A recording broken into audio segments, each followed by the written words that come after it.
Magandang araw mga kabishi. Ang saya naman talaga, wala nang bagyo.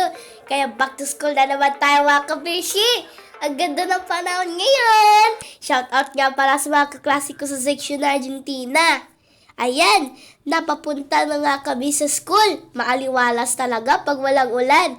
Maaga talaga ang dating namin pagkamotor na kami.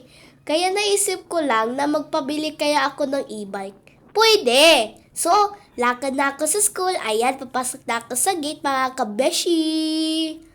Ayan. Kaya sa pag-uwi ko sa tanghali, talagang nagutom ako mga kabishi. Kaya ang balak kong gawin ay magkain ako ng snack na apple at napakasarap nga ito. Pagkatapos mga kabishi, dito naman ako sa aking pagmamarkot. Inayos namin ang plastic cover para pahigpit at di madaling masira.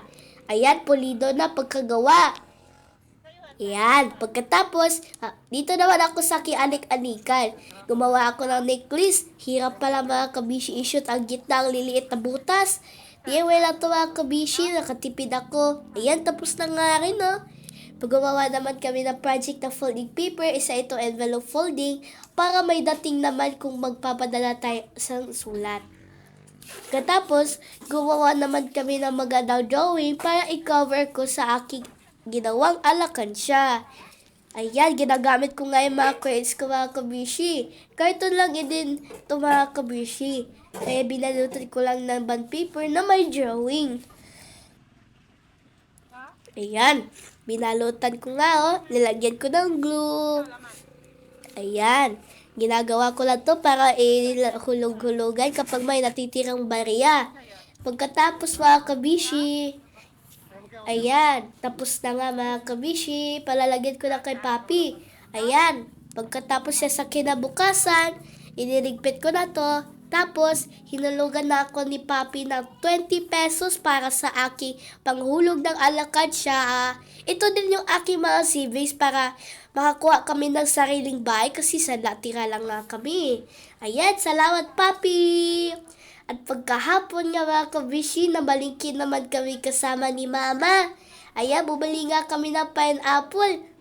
Sarap! Bumili rin kami ng saging para merienda namin mamaya.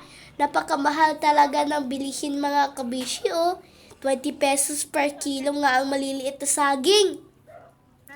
Tapos mga kabishi, naghanap nga kami ng maulam para mamaya, kaya sita lang nabili namin. Ayan, iniluto nga agad ni Papa binili ng aming gulay. Inadobo namin at nilagyan ng sahod na beef.